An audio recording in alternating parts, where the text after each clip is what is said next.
we're going to start with some of that old cardboard tubing you get from wrapping gifts.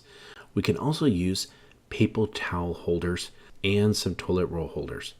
First thing you're going to do is take that long tube that you got from the wrapping paper and you're going to cut it right in half, but not exactly in half. One piece needs to be a little bit bigger than the other. Here's our paper towel holder. This fits perfectly right here, number 3 position.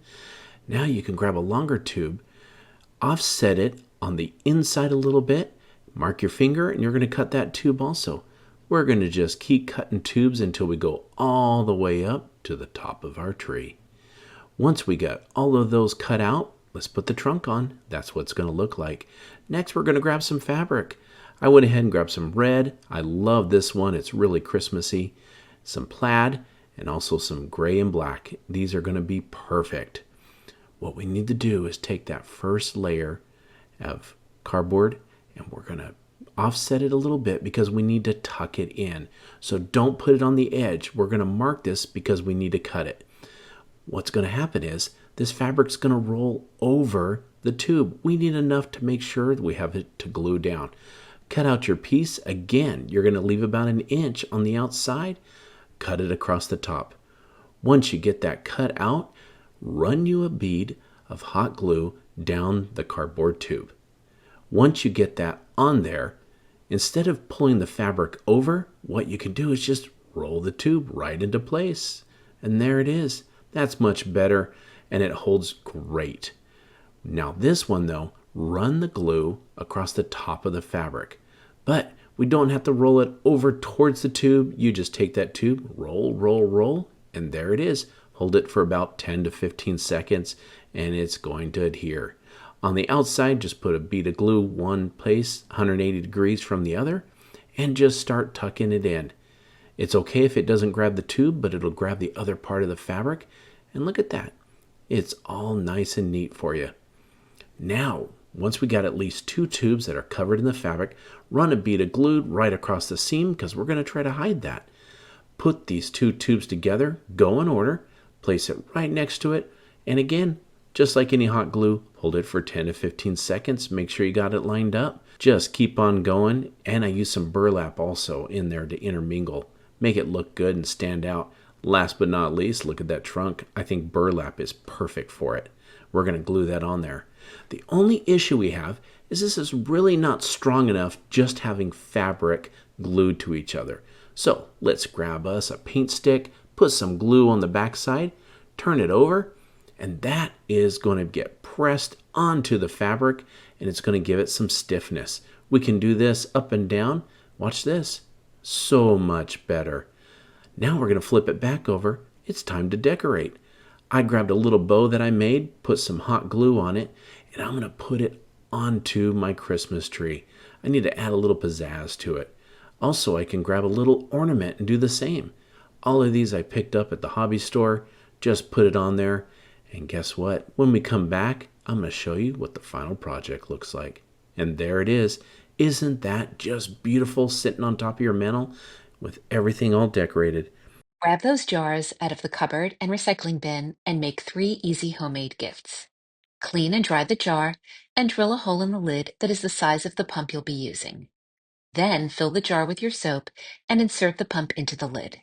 If it's not perfectly snug, you can secure it with a hot glue gun. Screw on the cap and your dispenser is ready to gift or display. A mason jar is the perfect receptacle for a batch of homemade cookie mix. Start by whisking 3/4 cup flour with a 1/4 teaspoon baking soda and a 1/4 teaspoon kosher salt. Pour into the bottom of a pint-sized mason jar. Next, add a 1/3 cup of granulated sugar, top with a 1/4 cup dark brown sugar, and tamp down firmly. Finish with a 1/2 cup of chocolate chips. Seal the jar, adding fabric, ribbon, and a gift tag with instructions.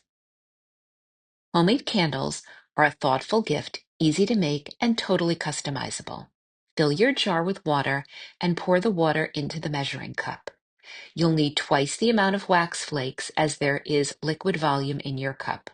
Once the water is boiling, place the filled measuring cup in. Stir occasionally till the wax starts to melt, then stir constantly till it is completely melted. If you like, you can add some essential oils for a scented candle. Pour the melted wax into your jar and let set overnight. Remove the wick holder and trim any excess wick. Add a ribbon and tag, and your candle is ready to gift. Here's a reason to grab those lace placemats and table runners you always see at the thrift store. Start by mixing up your solution, 2 parts white school glue to 1 part water. Give it all a really good stir and you're ready to get started. Grab a round lace placemat and fully submerge it in your glue mixture to make sure every inch is saturated. Now spray the outside of a large bowl with a little cooking spray. Lay the soaked placemat over the bowl and trim out a few triangle shapes around the edges so that the lace folds neatly around the sides of the bowl. Let this dry for 24 to 48 hours. When it's completely hardened and dry to the touch, carefully lift it off. And just like that, you've made a gorgeous lace bowl. It's perfect for holding keepsakes on a shelf, and you can make these in so many different sizes with different lace. Our next project starts with a lace table runner and a small balloon. Cut the runner to fit around your balloon, and just like before, we're going to submerge our lace into the glue mixture, saturate it fully, and wring out all of the excess. Wrap the lace around the balloon and leave a small opening at the bottom. As you go, trim excess lace so that it hugs the balloon shape nicely. You can use string to gently hold everything in place if it starts to slip. Set this aside and let it dry completely for at least 24 hours, maybe 48, to be sure that it's all dry. Once hardened and dry to the touch, pop your balloon and carefully remove that balloon from the inside of your lace shell. Now you have a delicate lace globe. To finish things off, tie on a string, tuck in a little faux greenery, and hang it from a ceiling hook. The result is a dreamy lace planter that's light, airy, and full of vintage charm. Take a used box from your recycling bin. Start to detach the box by removing one of the interior flaps. Flip the box over and undo any tape sides of the box. Use scissors to cut and remove one of the shorter sides of the flaps for the box. Then cut the box open and remove one of the sides. Cut the cardboard sides so that you are able to fold and connect them back together. Add hot glue to one of the shorter sides and adhere the other part of the cut box. Keep adding hot glue to connect the other sides together. Place tape on the cut openings where glue was not added. Paint all of the sides using a couple of coats of white chalk paint. Spread on spackling for some design texture and to conceal any evidence that it's a cardboard box. Make sure to cover and coat the corners. Coat the box with the spackle on each side. Fill the vase with recycled bags for filler and add faux floral stems inside. And that's it. You now have a tall textured vase to enhance your home decor. If you'd like something really unique and easy to make for fall, look no further than your own sock drawer. For stuffing, I'm using the insides of an old cushion I had on hand, however any stuffing will do. To start, I'm cutting one sock starting at the heel, then straight across. The sock is being stuffed until it can create a nice sized ball with a little left over on the top. I'm twisting the open end of the sock closed, then with about 3 arms length of light toned string, I'm tying the sock closed, leaving the short end on one side and the rest of the string on the other. I'm now using the long side of the string to wrap around the sock tight enough to leave an indent. After one loop, I'm rotating the ball, then wrapping it 2 more times, ensuring the string wrapping is spaced evenly on all sides. I'm now wrapping the string around the top, then knotting it so it will stay secure. To create a stem, I'm using twine to wrap around the top part tightly, secured with hot glue once I reach the top, then cutting the leftover fabric flush with the twine. To fill in the stem top, I'm hot gluing some twine into a circular motion until it's filled in. Grabbing for another colored sock, this time I'm adding more stuffing to make the pumpkin larger. I'm also using twine for the body of this pumpkin. If you cut a long enough piece, you'll be able to wrap the body shape plus the stem. Other tips when wrapping the pumpkins is to align the sock ribbing vertical, then wrap the twine along those lines. The lines should also crisscross each other on the bottom center of the pumpkins. To accessorize the pumpkins, I'm shopping the grapevine outdoors and clipping off some dried tendrils as well as gathering dried leaves in various sizes and tones.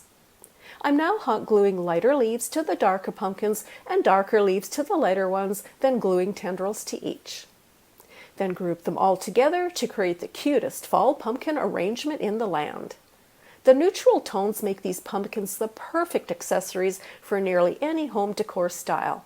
And with the combined twine stems, real leaves, and tendrils, they are both a little rustic and realistic for that perfect fall touch.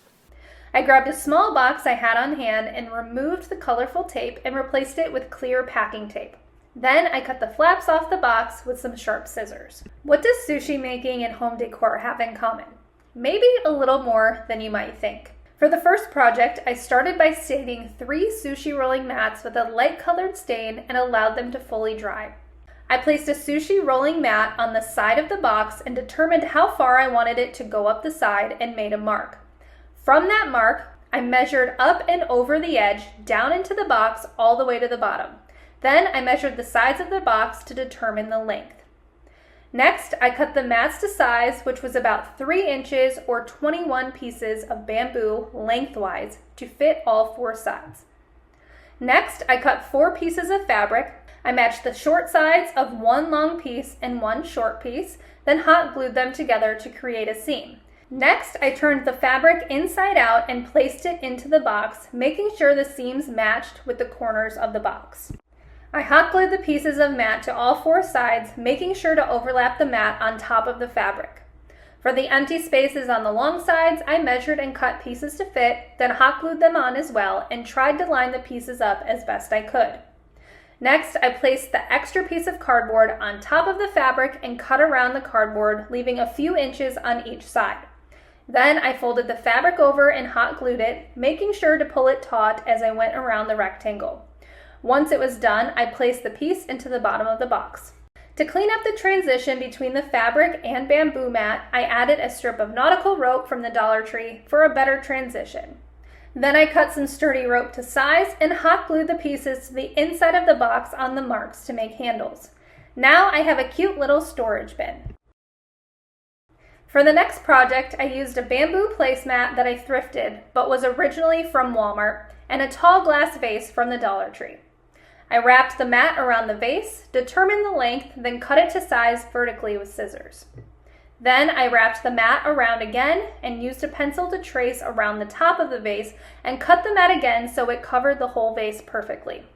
Then I hot glued the mat to the vase, and now I have a super cute vase that can be used as a sort of lantern with a battery-operated light or a vase for faux flowers. For the last project, I headed to the Dollar Tree and picked up 2 glass storage jars with tops. Then I placed a jar on the bamboo rolling mat and marked where the top of the jar ended. Then cut it to size with scissors. To give the mat some dimension, I used scissors to cut every other bamboo piece to different sizes. Now I have 2 cute little storage jars that are perfect for holding various items in my bathroom. I hope these tutorials inspired you to upcycle some sushi rolling mats into cute and functional home decor pieces. Save boxes from online orders. Take an X-Acto knife and remove the lid flaps. Take hemp rope and a hot glue gun to begin wrapping the rope around the bottom sides of the box. Continue wrapping and gluing rope up the sides of the box.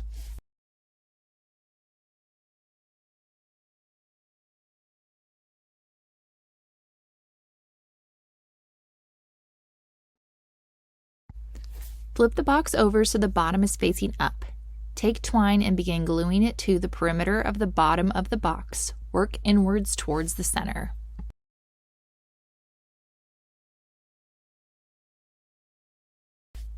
Take balsa wood oval or circle shapes and paint them with black paint.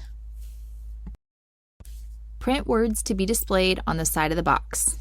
These will be put on balsa wood in the font of choice. Cut them out and use pencil to cover the back of the paper. Then trace the font on the right side on the balsa wood. Use a chalkboard pen or a white paint pen to cover the pencil traced font. Allow time to dry. Use a hot glue gun to attach the labels to the side of the box. There you have it, an inexpensive way to create your own pantry storage for your home for less than $10. I hope this inspired you to try this organization repurposing project. Thank you for watching Home Talk, and see you next time.